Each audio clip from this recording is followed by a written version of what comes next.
Steve, what do you got? I mean, I don't know. I mean, it's still pitch black. Steve does not know about the statues. Door's locked. So Bruce wants to call out to Balrog. So, all right, Balrog, you said there's two. You said one's good, one's bad, right? Which one's which? Like this is my left hand, and this is my right hand. Which way should I walk? Go to your right. About 25 feet. All right. So Bruce is going to start just with Steve in hand. He's going to start just walking, feeling to see if he can find the statue. I can still see a foot in front of me, right? So yeah, you can see a foot in front of you, and you're going to Balrog. Are you going to follow? Are you going to stay by the door? What are you going to do while they're going that way? My intention would be to actually be in front of Bruce to try to get to that good celestial one. The celestial is off to the left, further away than the fiend. Remember, the fiend is now closest to you. Did you send me the wrong direction? Yes, he did. Yeah, boy, did I. Okay, I thought the celestial was on the right. Oh, Steve, I'm gonna die. That's my intention is to go to the celestial. Okay, so Balrog, you start going across the middle of the room, just kind of off, and you two can see that this light is now disappearing. It's not that you can't see the light after a certain amount of distance; it just gets dimmer and dimmer as he gets away from you. You see the light then just kind of go through the middle of the room, and Balrog, you're heading towards the last known location of the celestial. Bruce, you blindly walk Steve towards the fiend, as that is the direction that you are heading, and you're walking towards it. You see a foot in front of your face. You do stumble into the statue. Hi. How's it going? Sorry. No, they're in the statue. Remember, the hand is outstretched, and then the left hand is outstretched. The right hand has a hold of a glaive, and when you start looking at the statue itself, there is one horn on the left side of the head. So if you're looking at the statue, it has a horn on the right side to you. So from how big is the statue compared to me? 13 feet tall. It's very large. Okay. So I'm 7 foot tall, so I can almost reach up to the belly button. Yeah, you can reach up to about where the hand is outstretched. Go ahead. Steve, can you? I guess you can't. You can't see any of this, can you? No. Or it's like a giant. He's holding a giant weapon, a glaive, right, and his hand stretched out. And I think I can see he's got one horn. Do you think that's bad? Should I be touching this thing? I mean, I almost feel like they call this the Museum of Sin earlier, right? Right.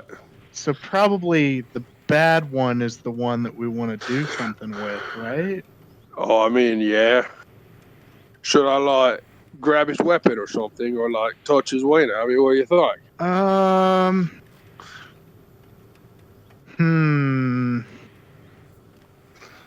don't know.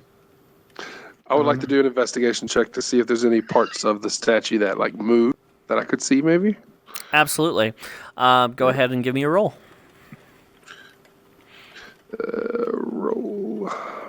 Roll, please. 17. Let me see here. Investigation. Right, that's a 19.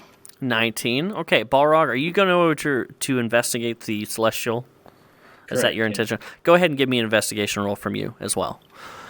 Bruce, what you find after looking up and down and looking at all the parts and trying to tug on any of the parts to make sure they move or don't move, or what's not normally in place of a statue, what you find is that you could move the glaive. The glaive has a lot of symbols on it that you've never seen before. That left hand that is outstretched, the palm is facing down, but you can turn the wrist, and it's as if it's grasping for something to hold. That's just kind of the stance in which the palm is, the hand is open. As you move up and you start messing around, as you're touching, you hear the grinding noise again, and the head begins to spin in a 360 manner. Oh boy. Balrog, what was your investigation? It was 16. 16. You feel the same things. The left hand, the palm is down. You can rotate the hand, and you have a glaive outstretched in the right hand, just facing all the way up. There are inscriptions on the glaive, and that this I keep saying helmet. This head has one horn, but on this side, it's on the right side of the head. Okay. And you hear the grinding, and the head begins to spin 360. And when it completes, Bruce, during your investigation, the horn is now on the right side, and Balrog, your horn's now on the left side. Is there a way that I could make an athletics check to try? Now I know this went very wrong for me the first time, but can I jump to see if anything happens with the horn? I mean, obviously the horn moves. Well, I mean, I guess that's not obvious. It could just be magical. Sure. Go ahead and make that roll. Make that roll. See what you got there. I don't like that. While he's doing that, can I see if I can read the inscription on the glaive? Sure. What languages do you know, Bruce? I know Common, and I know... Hold on, let me look. I got a soft 20 on that. Okay. Common and Giant? Okay. You have never seen this text before. It is you cannot read it. Can I literally not see anything? Like black? Steve, you would have to put your nose against it, and then you can see about 3 to 4 inches in front of your eyes.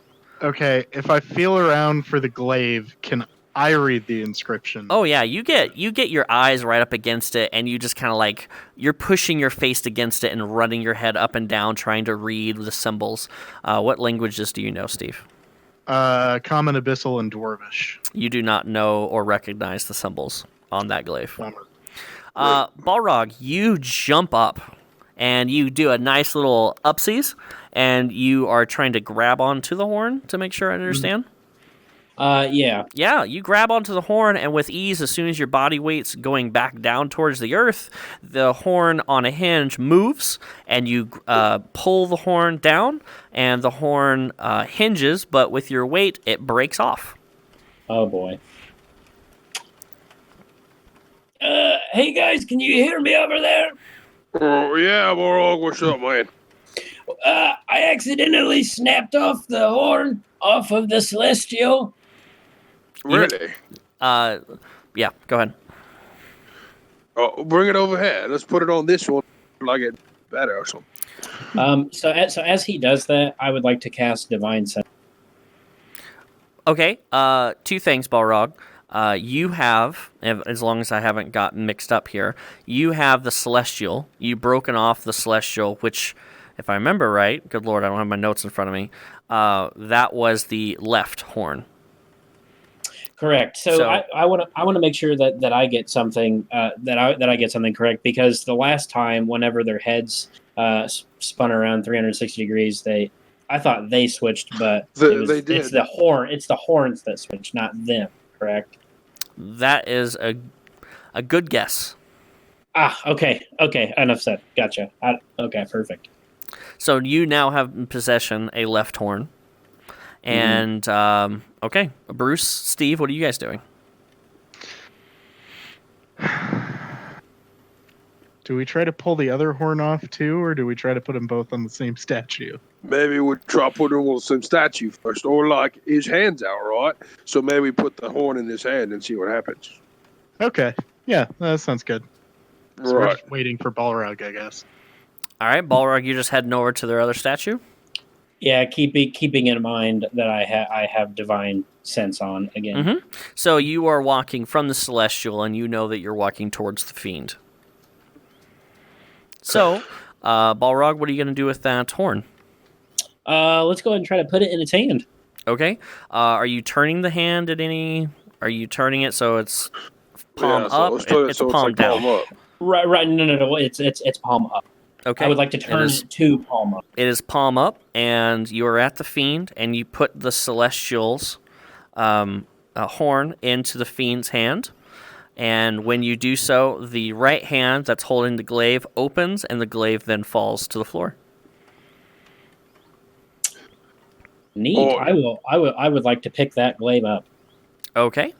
You pick up this it's around 16 feet tall, Oh, boy. long. It's a very huge glaive. It's very difficult for you even to wield. It's heavier than you have the strength for. Unless you have a strength of 26, you cannot wield this. My strength's 25. So, you can't wield this like a weapon, but you can absolutely carry it. It just will take everything in you to carry it. Okay. I will carry it. Okay. Steve and Bruce, what are you guys doing? Right. So, he dropped it. So, like, Balrog's gonna go like, "Hey, Balrog, let's like put that in the hand of the other guy and let's see what happens." Right. Yeah, if you could give me a hand that's quite heavy. All right. So I'm gonna run over and see if I can help him pick the glaive up and carry it. Okay, yeah, with ease, the two of you pick up this glaive and carry it over to the Celestial. I guess Steve is still standing in front of the statue.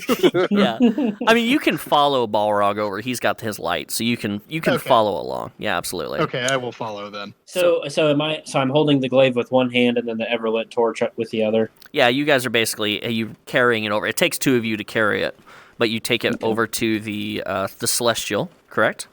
Mhm. Correct. All right. What are you doing with this the Fiend's glaive? We're going to carry it over to the Celestial. The intent would to be to rotate the hand that's open into kind of like a forward position to where it's not palm down or palm up. It's just kind of extended. Half. Yeah. Half. Okay. Yeah. And then we're going to insert the glaive into that hand. Okay. Yeah, absolutely. So you hoist it up and you put the Fiend's glaive into the left hand of the Celestial statue. And when you do so, the grip, which is very loose, then grasps very tightly as you hear the stone begin to mold as the hands grip together. And then it takes both sides of the glaive, the right being the Celestial and the left being the Fiend, and slaps his hands together quickly and bringing two glaives into one. And the glaive then in front of you begins to shine a very bright light, dispersing all of the darkness in this room to the point that it's as if it is daylight in this room. Your eyes begin to adjust quickly, and the darkness that is in the room dissipates. The glaive then shrinks down to a small baby glaive about 6 inches long, and it looks somewhat like a key. I would like to grab the key if possible. Yeah, you pick up the key without any problem. It looks like an exact replica of the glaives that were being held, but it's just in the shape of it's just a small 6-inch glaive. The last sound that you guys do hear is a grinding motion, and the grinding motion is the mouth of the Celestial and the Fiend statues. As you can see perfectly in light now, their mouths open and almost look like it unhinges like a snake's does when it's trying to eat something, and the mouths open up into a large 6-inch diameter. And you hear somewhat of a noise coming out of the mouth. Bit of a muffle. Can we lean in? Yeah, relative to the size of them to see what we hear? Sure. You lean in, and without even rolling your perception, you don't hear noises that are audible in the sense of voices or like clinking or anything of that nature. What you hear from you're all leaning into the Celestial. You hear somewhat of singing and joyous noise. It sounds like happiness coming from. And then what you're hearing, even though from the distance from the Fiend statue, you're hearing guttural, fiendish noises coming from that statue. Gotcha. I would like to make my way to the door and try to look for a keyhole. Okay, all three of you give me a perception check before we start going any further, so I can give you the rest of the information.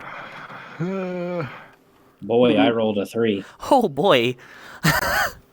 19. 19. Okay. So, How much? I rolled a 12. Okay. A 12. Who got the 3? Balrog? I did, yes. Okay, yeah, you're gonna be trucking over back to the door that was found on the right side, and you don't care about anything else. The other two, Stephen, Bruce, what you see in this room is behind the statues there is a door that has arcane runic symbols all along the edge of the door.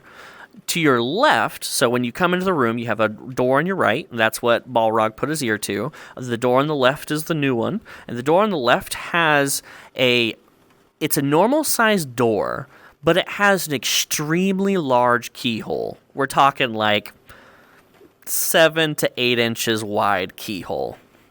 And the door behind the statues has arcane runic symbols all along the edge. And that's what you currently see. 3 doors in total into the room. So, Balrog, you're heading over to door number 1. We're just going to call it door number 1. I want to head over to the one that has the runic symbols. Okay. What would you like to do? Wait, he doesn't know that's there, does he? With the 3, Balrog, that's true. You basically were just barreling towards door number 1 with the 3. You don't even... Good catch. That's my fault. So I'm going to yell over to Balrog and tell him there's 2 other doors. Yeah, absolutely. That's so this is where you guys can split up and start investigating or whatever you would like to do. What would you guys like to do with that information? Can I roll Arcana to see if I know anything about the runic door? Sure, absolutely. Please roll that. Speak, friend. Bruce and wants to walk over to the door with the big... Oh, sorry. Okay. Bruce, you're going to walk over to the large keyhole? Is that what you're about to say? Keyhole, yeah. Okay. Yep. Steve, you walk over to this door. Now, this door is not square. It's actually circular, kind of like a Hobbit door. That's the best way to describe it. It's a circular door, and it's got arcane runic symbols along the edge of the door, and it is a mixture of 2 languages. Now, you don't know what the language is, but the language that was on the Celestial's glaive, same symbols along the edge of the wall, edge of the door in the arcane, as well as a mixture of the runic symbols that were on the Fiend's glaive along, and it's intermixed in between. You cannot read either of those languages, but you do recognize the similarities. Okay. Balrog, you head over to door number 1 with that key, and you find the keyhole. Are you trying to enter in that door? Was that would I know if that was the door that I put my ear up to? Yes, you would know that was the same door. Same door, okay. And since I didn't hear anything behind it, yeah, I'll try to put that key into that keyhole. Okay, you put the key in the keyhole, and are you opening the door? What are you doing exactly? Explain to me. Yeah, everything. I'd like to... So the initial thing, so I put the key into the keyhole. If it fits and unlocks the door, I'd like to very slowly, if I need to, roll a stealth check to see if I can open the door quietly. Okay, yeah, absolutely. You open the door slowly, and if you would give me a stealth check specifically, for a few reasons. So, Bruce, you're over at the large keyhole. It's a normal-sized door, but Right. this keyhole specifically, it's as big enough to fit your forearm into. That's how big it is. What would you like to do, Bruce? So I'm just going to look and see if I can see anything through the keyhole, maybe like some light or the other side of it. Yeah, when you put your eye up to the keyhole, you see a room full of light, very, very bright, but you don't see light coming through the keyhole until you put your eye up to the keyhole. When you do this, you see a decently good-sized room, 15 by 15, full from top to bottom, full of treasure. Oh, gosh. This room is the good room, I think. Steve, come up here. Check this out. Okay. Yeah, I walk over there. Okay. Balrog, what was your stealth check? 18. 18. So you slowly open this door, and what normally would go, you just basically open it as silent as possible. And you sneak your head in, you poke around, you look around a little bit, and you've got your torch. You don't see anybody inside this room. It's a small 15 by 15 room, and what you see is a very modest bed, a dresser, a large mirror, with a drapery over the mirror, but you know what mirrors look like. And then you have another small desk to your right. So 2 small desks, a dresser, and a bed. Okay, and that's everything that I see without perception? That's correct. Okay, I would like to start rummaging the room. Okay, give me an investigation check for each of them, and then you'll have to tell me. So just do a total of, 1, 2, 3, 4, 5. Give me 5 investigation checks, and then I will tell you which ones you find and what. Okay, so Yeah. Steve, you're going over with Bruce to check out this large keyhole. Yeah. Okay. What would you guys like to do? Oh, Steve, look inside here. It's like full of gold, mate. We need to try to get in this room. Oh man, that just feels so trap-like, but also at the same time, yeah, we should check it out. I am betting that if the other door has a small keyhole and it took a small glaive, that this door having a big keyhole, we need to go get the other glaive that's still. Well, there is no other glaive. He put them together. Oh, that's Right. right. Right. Shit. Maybe I can stick my arm in the door and see if I can play with the Are you mechanism. gonna try to lockpick it with your bare hand? Oh yeah, he says, oh, he's big enough to fit my arm in there, right? What kind of roll would that be? What kind of check would that be? Like a Persuasion? We will go No. across that if he decides to do it. We will cross that road. Is that a bad idea, Steve? Go for it. Why not? All right. It's Well, only I'm a not hand. going to use my favor. Okay, if I lose. So you put your left hand. I put my left hand in there. Okay. And I'm going to see if I can feel for a mechanism of some kind. Yeah, you with ease you stick your left hand inside the keyhole, and as soon as you get to your wrist, you feel something grab onto your hand and pull you shoulder deep inside to the door. Oh, gosh. This is bad. This is not good door. As you do that, you hear a crunch of bone, and Oh! you are now grappled by the door, and you just took 12 points of piercing damage. Oh, joy. Joyous day. Joyous day. As Does anything happen with the door at all? other Yeah, than so there's teeth that form around the hole where you put your hand into, and where the hinges are starts to grow little arms and legs, and the door begins to come alive. Oh, mate. I don't want to alarm anybody, but this really freaking hurts. If somebody could, like, all right. kill whoever this thing is. I'm gonna cast Firebolt at the door. Well, before we can do that, you guys are going to have to roll initiative, you two, Balrog and Oh, Steve. boy. Sorry, not Balrog, Bruce and Steve. Balrog, you hear Bruce yelp outside as Okay. he gets crunched down on. Do you go to help, or do you Softly. continue to investigate? No, he has a very powerful sorcerer with him. He'll be fine. Okay. Before you guys get rolling on that, let's do your investigations, Balrog. So the first one is the bed. What was the first roll? 18. All right, you find some dirty underwear and a nice little pouch of 10 gold, but gold doesn't Sorry. really mean anything to you at this point, so it's up to you if you want to take it. I'll take it. Okay. It's just a little pouch, right? So that's all that you rummaged through in the bed and was found underneath the mattress. The dresser is next. What's your roll for the dresser? That was a soft 20. Soft 20. So in the dresser, you find some socks and some funny-looking banana hammocks and a little bit of everything that you can find. A couple G-strings, and then you find a corset and a couple of ball gags. And on top of all that, you find something that just kind of sitting there discreetly. You do find a couple of items, little potions. It seems like some type of potion, little vials of liquid that's moving inside the vials. There are 3 of them, each a different color: green, blue, and purple. I would like to take those potions. Okay, that is all that you find inside the dresser. Okay. The third is the first desk. What'd you roll for the desk? A 3. 3. You rummage through the desk. You find normal types of ledgers. You do find a pamphlet that says "Welcome to the Museum of Sin," and that's about it. Okay. It's up to you if you want to take papers, and I'm leaving that up to you. The 4th is what'd you roll? Is for the mirror. So I'll take the pamphlet. It may have a map in it. Okay. Wishful thinking. You take the pamphlet. And then I rolled a 15. 15. You pull the large covering over from the mirror, and do you look into the mirror?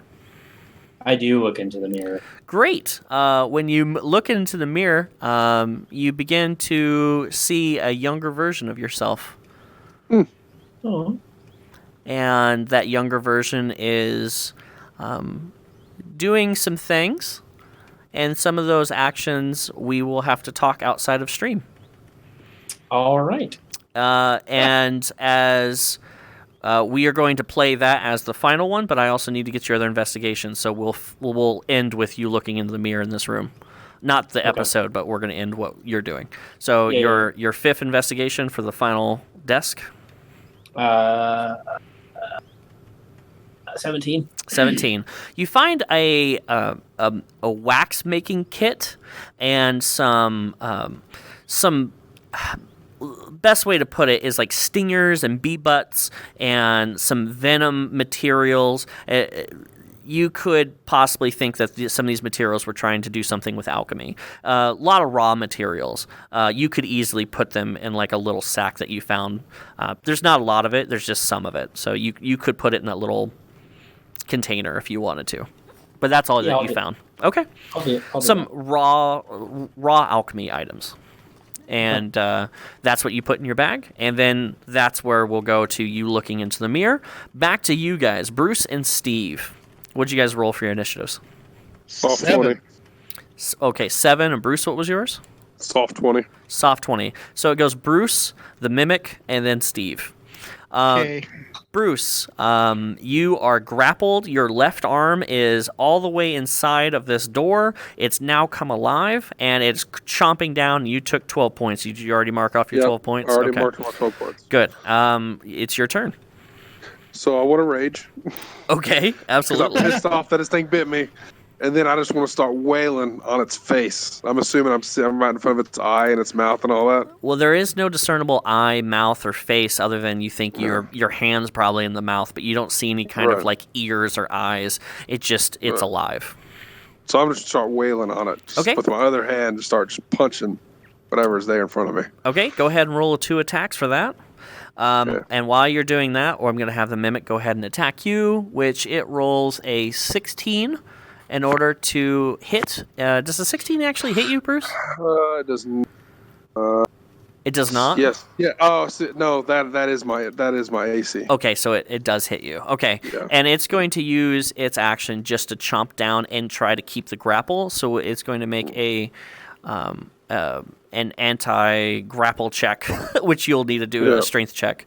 So we'll do that here in a second. What did you roll to hit on this guy? I rolled a 18 and an 18. Okay, yeah, both of those hit. Roll that damage on both of your punches. Let's see here. So I'm punching him, so I would have to use this one instead. I think you're rolling like a D6 for punches at this Yeah, point. D6, that's right. Nice. Roll that one. Oh. A 10 and Nice. a... Damn. 5 plus 9 is a 9. No, Oh. that's not right. What? No, 5 plus 9. 5 plus 9, 14. Yep, 14, thank you. Okay. So you just did 24 damage? Yep. Whoa. So you punch the first time above its mouth, and you punch a second time in the same place, and you see this large crack dent into the door. As the door's not moving, it's keeping you where it's not moving around the room or anything. It's come alive in the door frame. And you punch it twice, and you feel it kind of reel as you've sent this large hole and crack into its where it would be its face. Right. It then tries to do a grapple check, which it rolled an 18 to keep you grappled. I need you to give me a strength check. It's just... Pure So strength. that is 16. 16. Okay, so you're still grappled, and it's going to use its final attack just to chomp down, which it only rolled a 12. So then, for some reason, while you were beating the poop out of it, it even though you're grappled, it does not bite down enough to do damage. Maybe it's already gone through the bone, Yeah, but it does right. not. It does not do damage on its turn. So, Steve, but you are still grappled though. Steve, Okay. what do you got? Gonna hit it with firebolt. Okay, it is made of wood, so Yeah, I make, figured that would probably be let's make it happen. a good thing. Go ahead and attack. That is a 17 to hit. 17 hits. All right. Damage. 2d10. 15 damage. 15 damage. Okay, you fling this firebolt from your hands. Obviously, you can see perfectly fine in here. It hits on the upper portion, and it begins to start licking a lot of fire throughout the wood as it's now caught on fire. It's just some type of very easily flammable pine, just like driftwood. That's the equivalent here, and it's catching on fire, and it's beginning to burn down to where Bruce. Your arms are, and it will, if you don't do anything about it, it will begin to catch you on fire. The door is now on fire. It has now become lifeless, but it's still got its grip around Bruce. Bruce, it is now your turn. What do you got? So can I put my feet on each side of the door and just kind of pull my arm back? Yeah, See if I can yank it out of its mouth. absolutely. Go ahead and do that. It'll be a strength check. It'll be a contested strength check, and it'll be a disadvantage for me. Oh my goodness. Okay. Yep. You'd have to roll pretty poor there, Brucey. I rolled a 17. Okay. Yeah, you pull your arm out with no problem. It rolled a 6. Yay. And so you pull your arm out, and the fire licks the rest of the door, and then the door just kind of falls back into the room, and then it's just charred and burning, and it's a nice little flame going on as it's dead. But just so I know, there is no hole where the door used to be. The door is just gone. Just a wall, right? The door is gone. It's a hole now where the door was into a room. It is okay. it is not the same room that you saw when you looked through the hole. Of course not. All right. Bruce is going to get up and dust himself off, check his arm, make sure he's not dying. And then I'm going to walk through the door of the hole we just opened. Okay. You guys, Steve, what are you doing? Kind of just. So the door. We're not through the door, correct? Bruce is heading through the door. Oh, okay. Well, I'm gonna follow then. Okay. Bruce and Steve, you walk through that door frame. Balrog, you are looking into that mirror. What you're seeing is a younger version of yourself, and Balrog, what we're going to have to do outside of the game is we have to talk about something specifically of what you're seeing. I will give you the option for the time being to pull away from the mirror, but you are going to have to make a wisdom saving throw in order to do that, just so you don't think that you're stuck in this mirror. Yeah, I'll pull away from it. Okay. What did you say the check was? I'm sorry. Wisdom saving throw. Wisdom. All right. Yeah. It's pretty high, but not doable. So my wisdom is +7. Jeez. 22. Yeah. When you're in a dream and you start thinking like this has got to be a dream, and you bring yourself out, that's exactly what happens here. You go, this isn't real, and you snap out of it, and your eyes, you blink a couple times, and then you're looking at a blank mirror. I'm sorry, go ahead. No, that's it. Can I try to take the mirror with me? It's a decently large mirror, but there's no reason you couldn't take it with you. Okay. It's on rollies on the ground, so you could easily just roll it out into the other room if you wanted. Yeah, I'll go ahead and do that. Okay. You with ease roll that mirror out into the middle room where the statues were. As you're coming out, you see the both of them walking into this other room. It has a door on the ground and it's on fire. Okay. Balrog.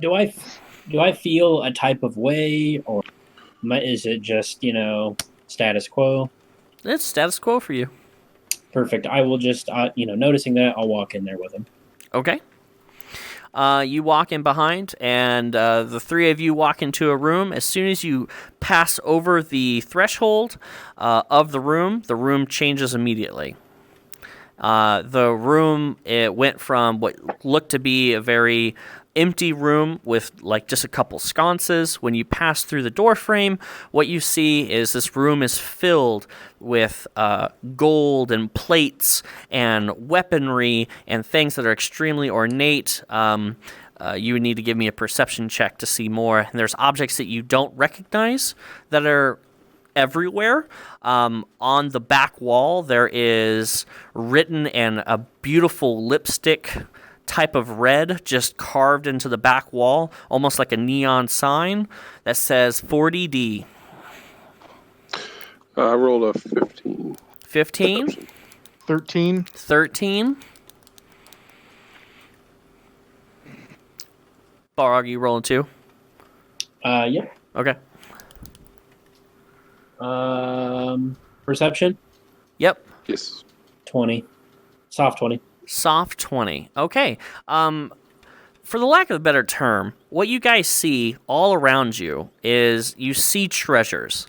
On top of the treasures are let's be PG about this. It has a very similar look to what you found, Balrog, in that dresser. They're just larger. And they're everywhere. If you were to count these, there very possibly could be 40 of them. Just laying around. And on the back wall, there is a hole. It is up to you guys. All right. Well, this looks like amazing. I really don't think we should touch anything. Just after my experience with my arm and the door and the wall. Right. Gold, dangerous, apparently, in this world. Yeah, Right. that's kind of where I'm at. What do you think, Balrog? I think it is true. We should probably get out of here. All right. So we're going to walk up to the... You said there's a hole in the wall? correct? So, yeah, let me explain this a little bit here. So, 15 by 15 foot room, and on the right side and left side of you, there are these objects, these things, on top of a lot of gold and plates and chalices, and it's a mound, and the mound gets about 3 feet tall towards the back wall, and there's more riches than you've seen ever in your life in this room. And then above the mound of riches, there's the 40D written in lipstick and a hole. A hole's around 2 inches in diameter.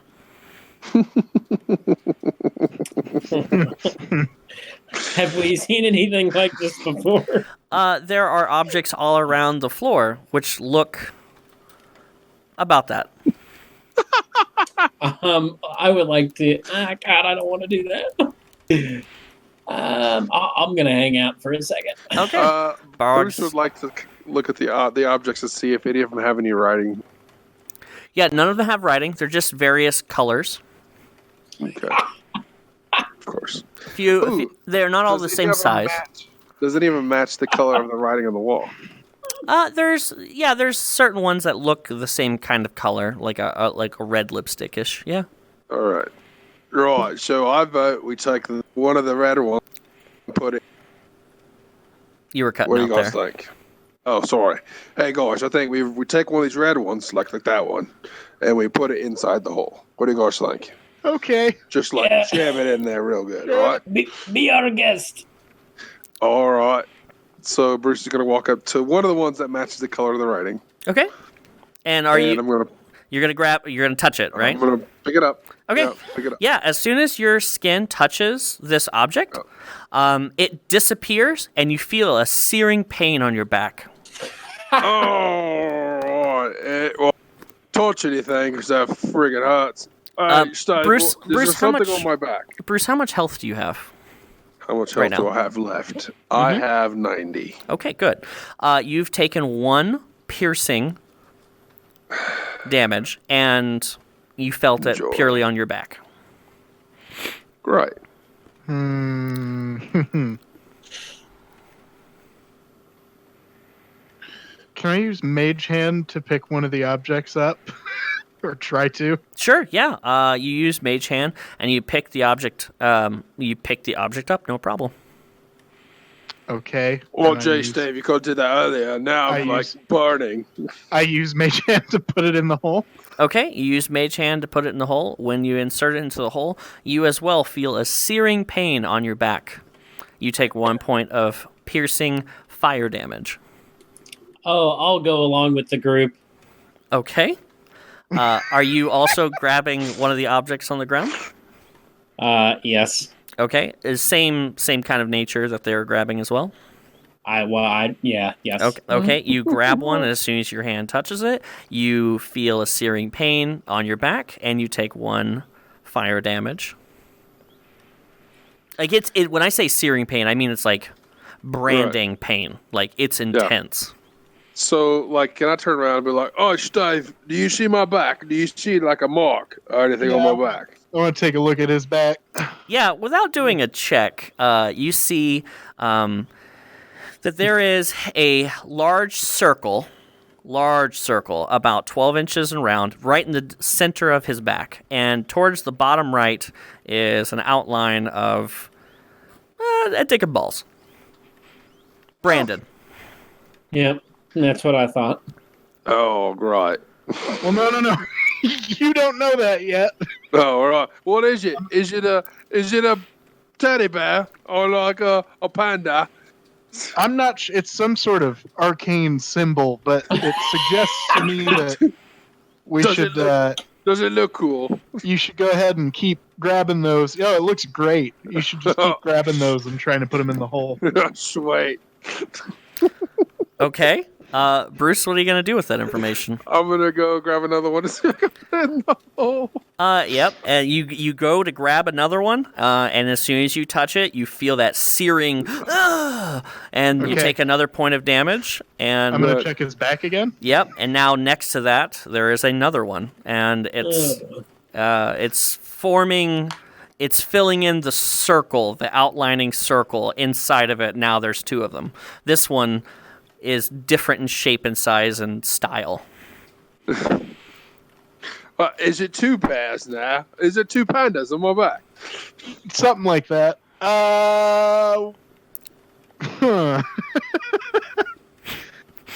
So my inclination is that we need to do 40 of these things, and we should. All right, Steve, what does yours look like? Let me see your back. Okay. What? Oh, Steve, what does I he feel see? bad. It's like You it's see like a circle. phallic symbol. You see a circle, a large circle, 12-inch diameter circle, and there's a small phallic symbol burnt in. The whole thing is basically looks like a giant tattoo, but more of a branding. So now there's a small one at the bottom. That looks unfortunate, mate. I'm glad that mine doesn't look like that. No, yours looks great. Why don't you do a few more? All right. So I'm gonna grab another one. Sure. So while they're doing this, can I open up the pamphlet that I have to see if there's any map or any information? Absolutely. So let's do 2 things. Bruce, for the sake of time, are you going to Yeah. continue picking these up?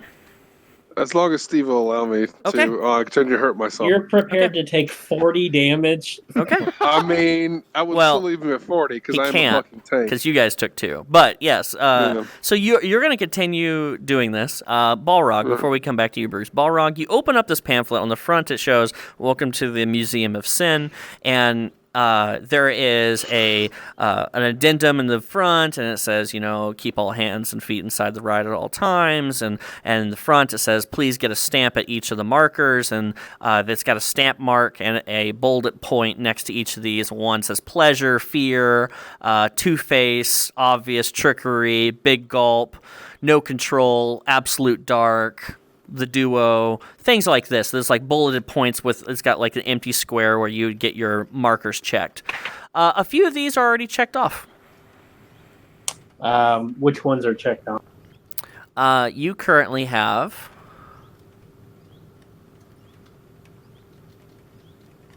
You currently have Duo,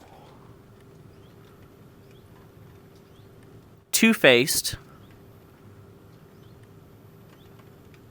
and let me look at it.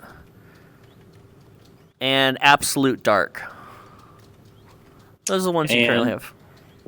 So I would, my assumption would be that we are in pleasure right now. Pleasure. Is there anything else in there? I mean, I want to flip through this entire thing. Yeah, so it's a lot of check boxes. They have a little statement about, make sure to visit the gift shop and always respect your patrons. That's about it. So no map. Great. Alrighty. Well, I'll go ahead and put that away. Okay. And then I would like to roll a perception to see if I can get any more. That's right. Okay. Bruce, so tell me when you're just going to continue doing this? Are you like going to roll around on the floor? What are you doing? So you said there's 40 of them? Yeah, there's 40. And every time I touch one, it disappears, right? Correct. I'm gonna say Steve's gonna help out a little bit and do 5 of them. Okay, so Steve, that's going to take you up to 6. Yep. Okay, so you've taken 6 total damage. Now you have 6 phallic symbols on your back and a nice branding. Bruce, what number are you getting up to? I'm gonna do at least 10.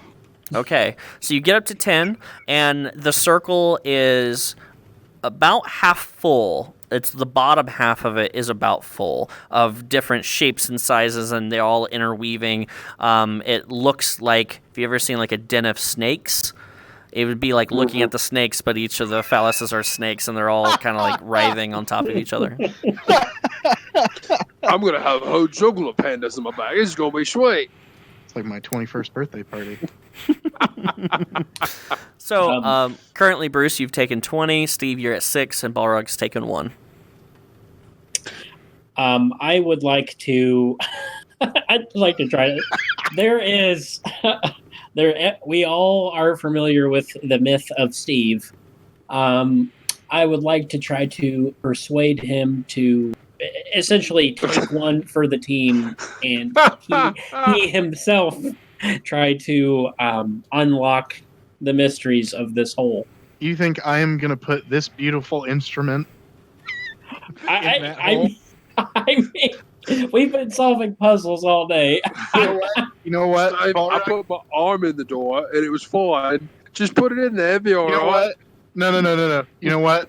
John, how big was that hole again? About 2 inches. 2-inch diameter? Yep.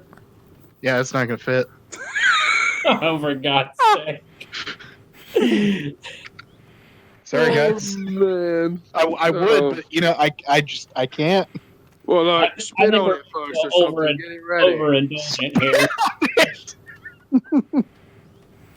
You can't. Okay. All right. Okay. Brucey, Right. are you going to continue grabbing more of these? It's the only thing that seems to be doing anything. You said I'm 1 away from getting a complete picture? You are at 20, and it's roughly around half full. Oh, great. Well, nobody's going to help me here. I think you should pick some of these up just to see what it's like. But I think you have to fill the circle.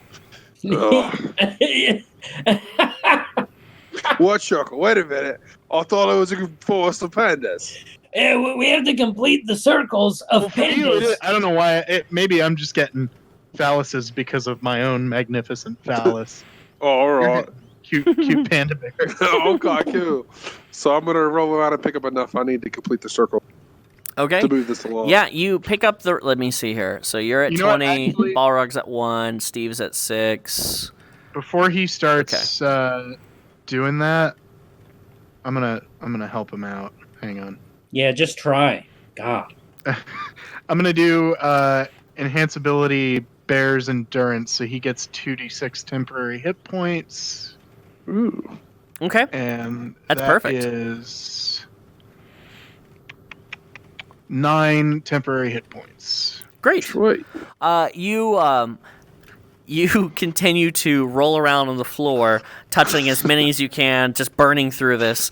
Right. You pick up the remaining 13, and you hear a bing bong kind of through the air, and you feel this enormously hurtful, searing pain as it sears in the rest of the branding in your back. And as this happens, if any of you want to take a look at the tattoo on the back as it completes itself. How's it look, guys? It look really cool. Yeah, he how is it? Is he still raging? See. Yep. All right, so he takes half damage. Yep. So this panda display is completely full, and as this circle is completed, and it's completely full of writhing, intertwining objects. Pandas. And at the top it says Cirilla's Playtime. Panda.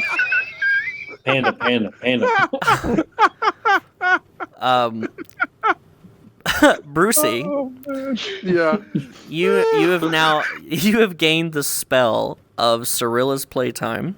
Oh Which- boy, what does that do? At any given time, you have to come up with a safe word, and if you scream the safe word, a spectral version of one of the 33 that you have on your back expels one of them, and bludgeoning hits the object that you're trying to use. It then does 1d4 damage. So you have 33 1d4 damages that you can use at any time, and you can use as many as you want in one turn. We're going to be fighting the final boss of this campaign, and it's just going to be a barrage of Pandas, right? Just pandas, spectral Okay. pandas. That's so to good. put this into perspective,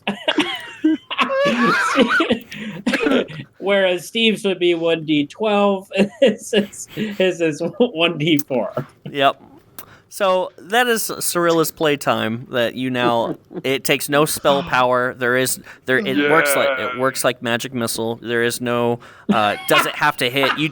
You say your word It's and gonna it be hits. Panda. It's Okay. also gonna be Panda. Yep. Panda. Panda. That's right. God, Yep. the first time he uses that spell is going to be so good. So good. As you've completed, all of them are taken from the floor, and now that you've taken this on your back, as he is completed, Steve and Balrog, the ones that were on your back, just disappear. Bruce has consumed enough to receive the playtime. So Bruce is the only one to have this spell. As you guys. Panda. As you guys do this, the all of the treasure that is inside the room, it doesn't go away, it doesn't shift, it's very real. You can touch it, but you guys have been so worried about these objects that have been in the room. The hole on the wall is still there. It still says 40D. And what would you guys like to do at this current time in this room? We've discovered 2 out of the 3 doors. Yes, you've been inside 2 of the 3 doors. I would like to go to the... You want to go to the 3rd door? Is that what you said? Yes. Okay. I need to know what languages you speak. Yes, Bruce. Oh, well, before he leaves, I want to look around and see what kind of weapon pick up, maybe something really cool. Yeah, so there are weapons in this room, from short swords to daggers. They're very ornate. There's axes, there's glaives, there's bows, there's clothing, there's boots, there's helmets. Ooh. There is all sorts of items. Is there is there a fancy crossbow anywhere? Yeah, there's crossbows. There's anything your heart could possibly desire. This is like the ultimate royal armory. Okay. Oh, yes. I'm going to go try to pick up a crossbow. Okay. When you go pick up the crossbow, you hear a voice come from the hole. And What is it? And I have to pull open what this says. Okay. You hear a voice just essentially just kind of scream out, "Don't touch my things!" And you see a little eyeball on the other side of the hole pop through, and just looking at you guys. Oh, who's that? My name's Bruce Rockbar. Just instant introductions. Let's get right down to it. Hail and well met, eyeball.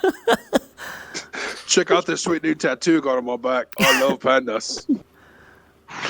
Well, there's not a lot of pandas on your back. But yeah, don't touch my stuff, please. If you don't take anything out of this room, I'll give you whatever you want.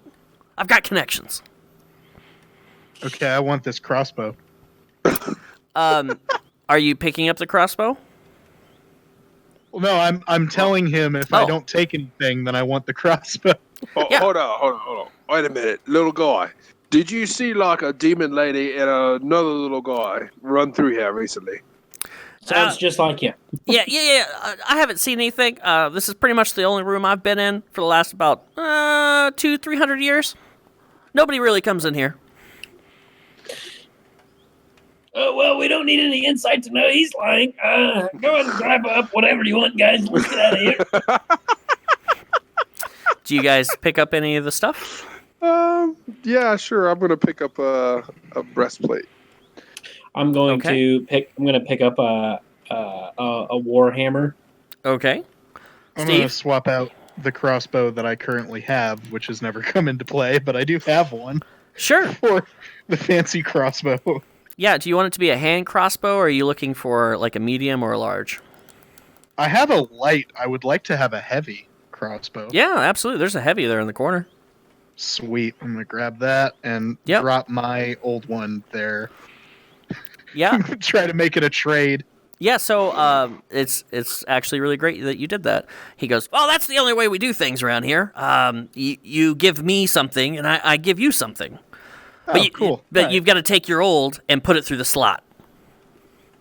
Oh, okay. I take the old crossbow and I put it through the slot. No, the slot. It's got to fit in the slot. What's the hole? Yeah, the slot. Yeah. Okay. If it can't fit in the slot, I can't let you leave with anything. Okay. I've got a python, like a climbing thing. I think that'll fit in the hole. Yeah, I don't know what that is. Go ahead and just put it through the hole. Let me check it out. Okay, I'm gonna put it through the hole. Yeah, he takes it and he goes, garbage. Neat.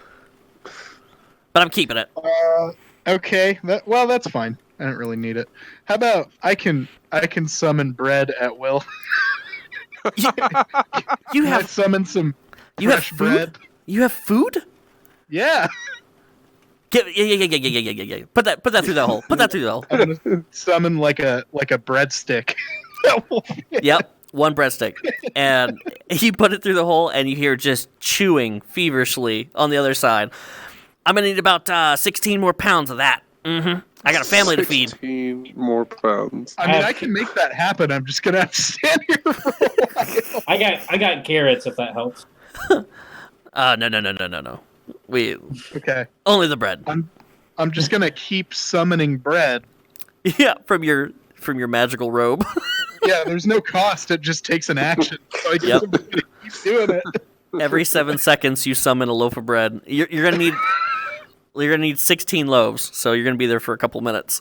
Okay, that's fine. Yep. I'm gonna take a javelin and see if I can stick a javelin through the hole.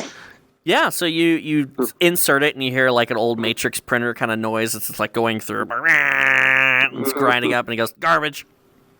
No. I'm gonna put my morning star.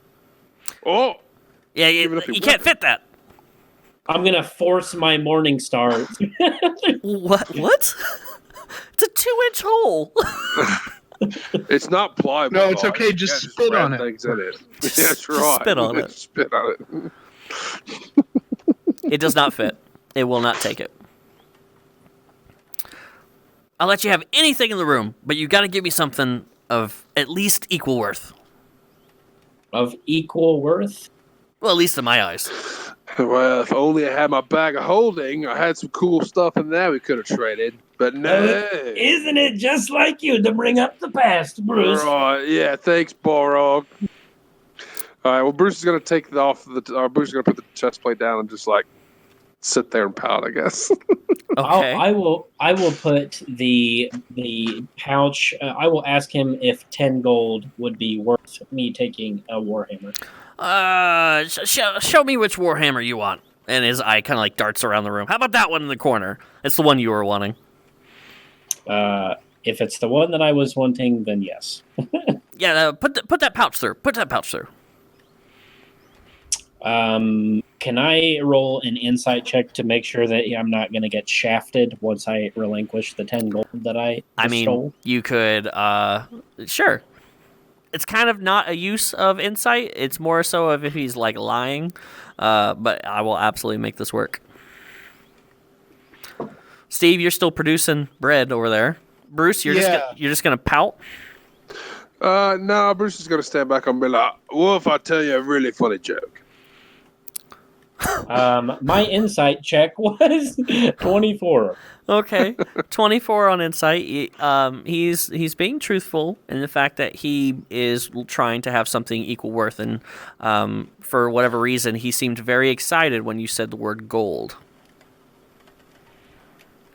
Okay. And so the eye darts around, and he's like, yeah. Put it in the hole. Put it in the hole. All right, what if I tell you a joke? Is that an equivalent exchange for this here? It depends on the joke. Let's hear it. All right. So, like, two guys walk into a bar, right? And, like, one of them has, like, a steering wheel or, like, a driving mechanism for, like, a ship sticking out of his pants, right? And the bartender goes, "Hi, mate, what is that for?" And he goes, "Arr, it's driving me nuts." Oh my! Okay. Oh my! You hear that? That's a good joke, right? It's a really good one, right? So this voice behind the wall starts to cackle, and you hear like teeth chattering, and a little bit of a tear kind of wells up in the eye, and that was pretty good. What would you want? Asking. I want that cool chest plate right there. Yeah. So he agrees to this, and you can pick the chest plate, and we'll talk about the chest plate and the weapons here in a second. Steve, have you finished your bread making at this point? Yeah. What's the story on this crossbow?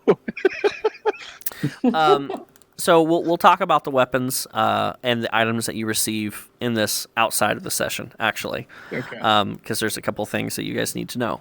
Balrog, you picked up a warhammer, correct? And Steve, you picked up a heavy crossbow, correct? That was what you were on? Correct. Okay. Yep. And Bruce, you went for a chest plate.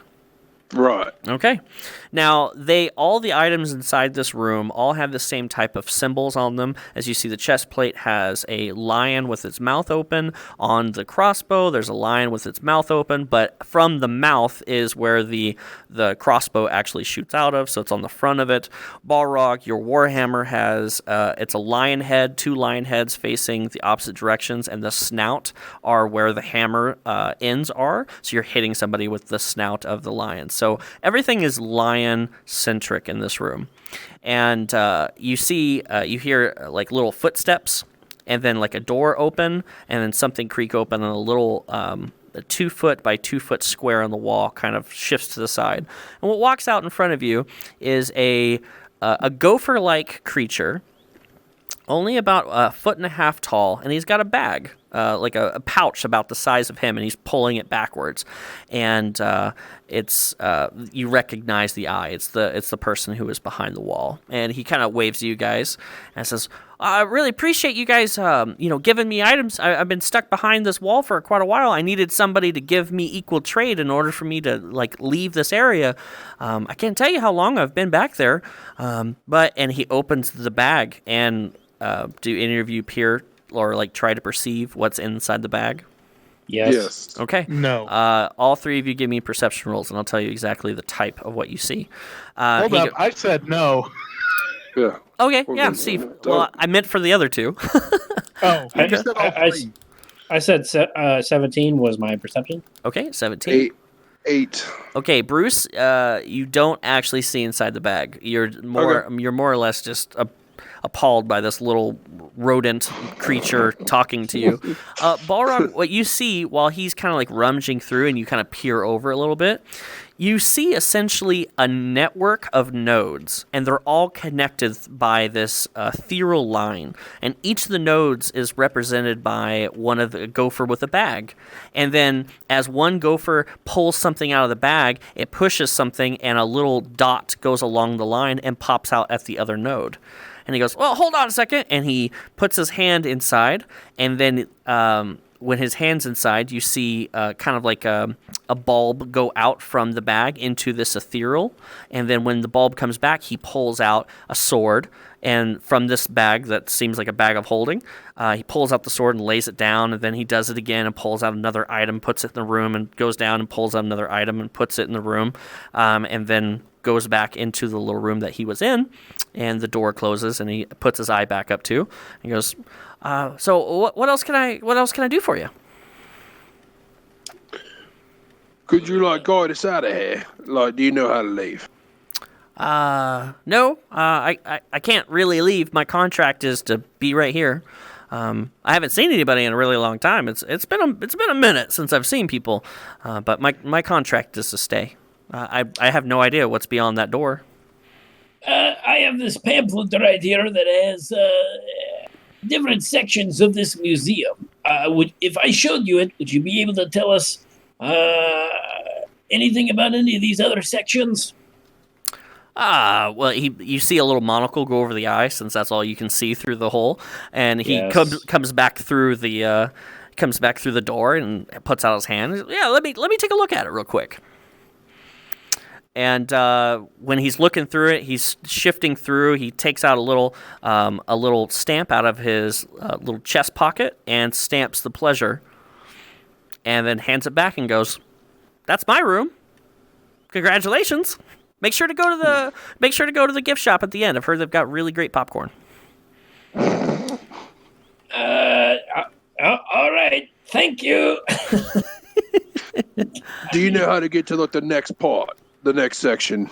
He just kind of points and goes, "Probably through that door, but again, this is my area." Yeah, thank you. We guessed that. We'll be on our way. He just kind of waves. "Goodbye, guys." Bye, little man. Thank you for your help. So are you guys at this point heading back out to the room where the statues were? Yep. Did you say there's a door that showed up in his room? So yes, there was a small 2-foot by 2-foot door that was like a little secret door that gotcha. moved that he came in and out of. That's from him. Okay. Yep. All right. My bad. Yeah, we're gonna head back out then. Okay. You guys head out to the statue room, and from there, what do you guys want to do? If I'm in front of them, I want to go back out there and then turn the mirror away from them, so they don't. Look Sure. into it. Yeah, it's on rolly, so you just spin it around so the mirror's not facing them. Balrog, what's that? What's that? It's just a mirror. We're going to ignore that for now and try to make our way through third door. Oh, all right. Sounds good. We're gonna walk over to the third door. Okay. Oh, it's Dave. It's like magical swirly crap. I don't know how many times I have to tell you this. A thing being magical does not mean I can do anything about it. Oh, I thought you were like Magic Man or something. No, like I magic can shit. barely work the shit that I've got. What makes that's you a good think I point. can get through that? I don't know, mate. You Magic Man. I don't know. I know crap about magic. That's racist. Okay, so what would you guys like to do? You guys Okay. Okay. You guys have a door in front of you. So I'm gonna walk up and see if I can feel a handle or if I can touch. Can I touch the door? Yes, Bruce, you can touch the door. Just asking. Well, every time I touch something in here, it either hurts me or something happens. So I'm just trying to figure it out. No, you put yourself in obvious positions that are just begging to get in trouble. Well, Bruce, you touched the door. Roll a new character. So You die instantly and painfully. no. You go up and you put your hand on the door. Now, Bruce, you are not. I'm going to use this term very lightly. You're not arcane sensitive, okay? No, no, I'm not. But at the same time, you realize that there's almost a pulsating energy coming from the room. It's not you know what magic is. You've obviously even used portions of magic, especially with your ability to taunt somebody with "Bro, come over here." You've forgotten about that or not? But I remember. You know you have magical ability. You can tell when magic's at least this strong. So when you put your hand on the wall, it's pulsating, like it's incredible energy coming from the room. Right, I think we need to shoot magic at that door or something.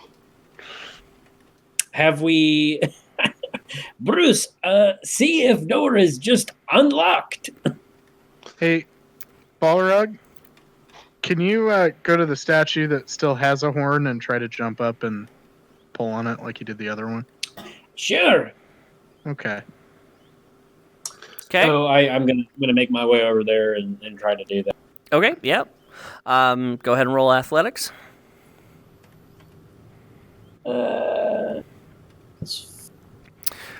Steve, Bruce, anything you guys are doing at this current time? Bruce is going to try to see if he can push the door open. Maybe. Okay. Yeah. Give me a strength check on that. All right.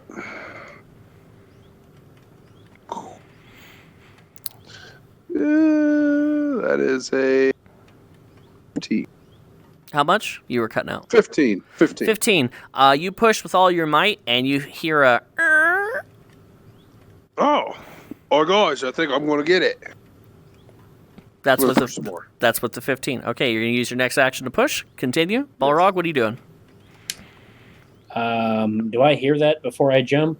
No. Okay, so I guess I'm jumping. Okay. My check was 21. Okay, with 21 with ease, you jump up quickly, grab it, and pull it off. And also it has a hinge, but you break the hinge, and the horn comes down with you. Okay. 7. 7. You don't hear a noise this time. Oh. I am going to cast Enhance Ability Bull Strength on Mr. Bruce here. Okay. And how's that affect his?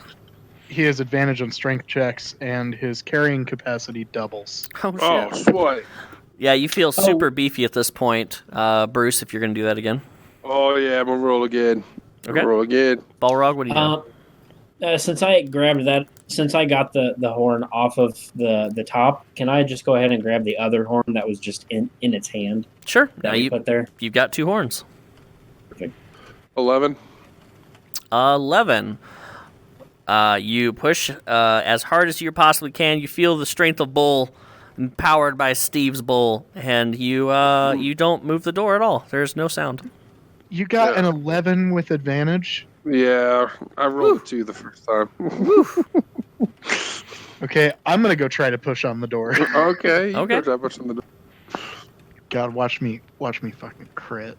Balrog, what are you doing with the horns? I'm just going to throw them in my pocket. Okay, these are pretty big size horns. They're about 12 inches long. I don't know if... Do you have a backpack on right now? Did you ever have a backpack? I've had a backpack the entire time that's got my my adventure essentials in it. With Okay. Yeah, that's fine. Kindling. Throw that in your backpack. Are you going to go help them? Are you going to hang out, watch them? What are you doing? Do I see them trying to make these actions? Oh yeah. Okay, so with a run, I want to run as hard as I can and try to, I guess drop kick this door. Okay, give me a strength check at advantage. Mine was a 17. 17. Bruce, are you doing it again with Steve? Are you guys doing? I'm going to do it again with Steve. Okay. So basically, what's happening? We're both pushing on it, and then Balrog's just gonna run up between us. Oh, sure. That's exactly what's going to happen. Stop making things canon, Steve. No, I already figured out what was going to happen. You guys set it up perfectly. Balrog, 19. Balrog, what's your number? Soft 20. Okay, Bruce, what's your number? 19. Okay, so Steve, you getting obnoxiously annoyed at the fact that the biggest guy in this group is having a hard time with this somewhat small door. You help him, and you're on the left of the door, and then Bruce is on the right of the door, and you guys heave together, and you start to feel the door give way, and as the door gives way, Balrog, as a javelin, just comes flying through the air sideways, feet first, and nails in the back of your guys' backs, and the three of you plummet, just face first, rolling into the room. The door just flies right open. You guys were looking for a combined check of 30, so that was perfect. So the three of you now are just face down, completely just like, holy shit, what did Balrog just do to us? And you guys are laid out in the room. It's bright in the room. There's no darkness in here. It's bright as day. And there are, with your passive perceptions, as you knock the dust off yourselves, you notice that there are 9 symbols in a circle in the center, and there's no symbols in the center of the circle. It's empty, and then the runic symbols are along the edge. Can I roll an insight check to maybe make a determination on which of these rooms we're in? Which of these rooms you're... Oh, I see. That is... What check would that technically be? Let's go with a... Yeah, insight's Maybe fine. investigation. Investigation might work. Yeah, let's do investigation. That works for me. Oh, well, no, I would prefer insight, please. Nope. Nope. Alrighty. With my plus 0, 14.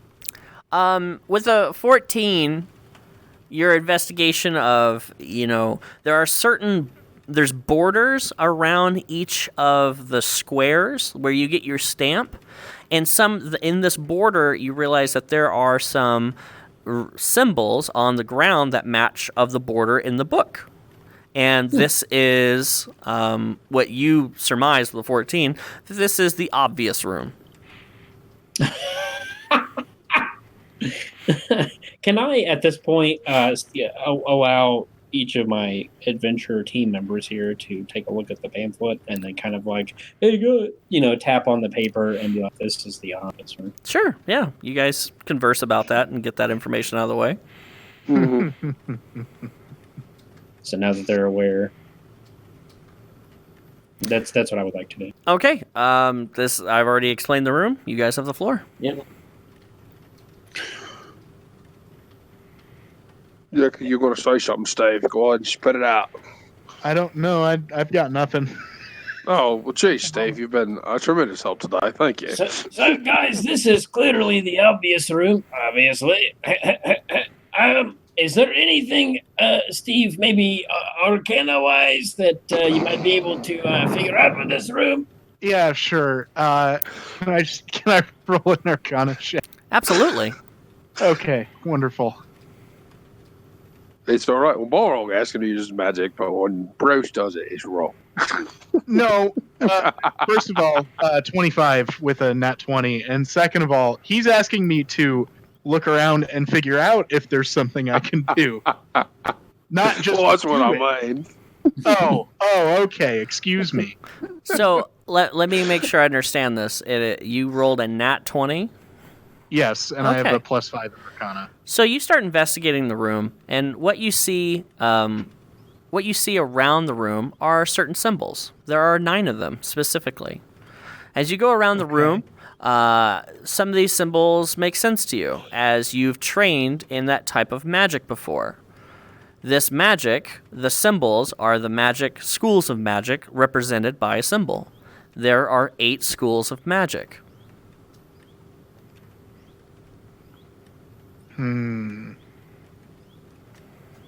Okay.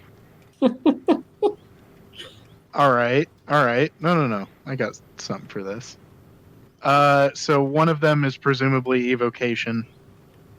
Yep, the evocations out there. Every school of magic that you're aware of.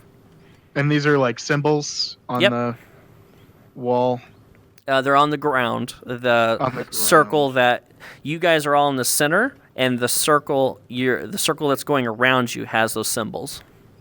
Okay. I am gonna cast Firebolt at the evocation one. Okay. You throw a firebolt at the evocation, and we don't even have to roll to hit because it's right there in front of you, and nothing happens. The firebolt hits the symbol, and Okay. I'm gonna go stand on that symbol. you stand on the symbol, nothing happens. Now I cast a Firebolt. Just at the ground somewhere. Sure. You stand on the symbol, and you throw a firebolt from the evocation, and you're standing on the evocation symbol. Nothing happens. All right, I'm out of ideas. What you guys got? Bruce look around, see if there's like any books or anything. I mean, the room, I guess, is plain other than the writing on the floor. The room is completely plain. The ceiling is dome-shaped. You are in a circle room, and on the floor, it's just a bit larger than the circle that's on the floor, and the ceiling is perfectly domed. There are 9 symbols on the floor, and 8 of them have been identified by Steve, by all of the But so there's schools one of he magic. can't identify. Correct. Yeah. Well, with this being the obvious room, I would make a suggestion that Steve stand on symbol that he doesn't know and use magic. Will that be all right with you, Steve? Yeah, sure. I go stand on the one I can't identify, Sure. and I cast. I don't know. I cast Firebolt again at the ground somewhere. Fantastic. Oh, Roll that percentile damage or percentile dice for me, please. Yep. So Steve goes and stands on the 9th and begins to cast Firebolt on the floor. And when he casts the Firebolt on the floor, the surge of energy begins to come from the symbol on the ground and surge through his body with such force that... What number? 74. And roll it again for me, please. Oh God. 21. Okay. You feel the energy pulse from the ground, and this light goes over your eyes as the surge of energy that you are feeling is very familiar, as this is wild magic blowing through your body, but in a force that you've never felt before. It's pure. This is chaotic, but it's more powerful than it's ever been before, and it's triggered it twice. So from your left hand, you expel energy immediately blasting against the wall, and then you put your hands back up into the air as you can't control your body, as you are a conduit from the wild magic. And the two things that happen as you are expelling this ethereal force up into the ceiling, it begins to create a dome-like ethereal globe around you guys, activating all of the symbols on the ground. For you specifically, Steve, the first thing that happens is, and Balrog and Bruce, you both smell this. I'm going to need you to roll a 1d6 for me. Steve, you're going to smell like lavender for that many days.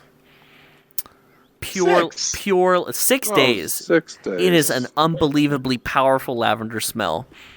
But you also, for the next minute, you lose instantly on death saving throws. Oh, good. Yep. Shit. For the next minute, if you were to roll a dex or a death saving throw, you will immediately fail. Well, let's try to And get into a fight. that's the mechanic that you feel. But what happens is that you feel this. You feel as if you're empty inside. You don't feel like you have a soul. That's the essence that makes you who you are is ripped out, and you kind of feel dead inside. Not anything normal than Steve's normal feeling. Okay, but there we go. Like Steve's a always day dead. that ends in Y for Steve. exactly. Okay. So what's happening here is this ethereal globe comes around you, and then it matches the edge of where all the symbols are, and all three of you are inside. And as he's expelling this force, a quick flash of light happens, and the three of you find yourself in a brand new room. And inside this room, in front of you, there is to the left and to the right, there is a 3-foot space that you can walk, about 10 feet to your left and 10 feet to your right. But 3 to 4 feet in front of you is a wall of water that's flowing. It's not flowing down as if it was in pure stasis, and it's going all the way to the ceiling and all the way to the walls left and right. So you are now in a room. You're not in the water, but the water is just there as if somebody parted the seas and you're at the edge. What you see is beautiful fish and awesome coral reefs. It's beautiful. And you can see on the other side there is the woman from earlier, the demon, holding poor Sheldon by the top of his hair. And she's just like dangling him back and forth. And he's swinging like a pendulum. And then she opens the door behind and walks through. And that today, my friends, is where we're going to end the episode. Oh, damn it. So close.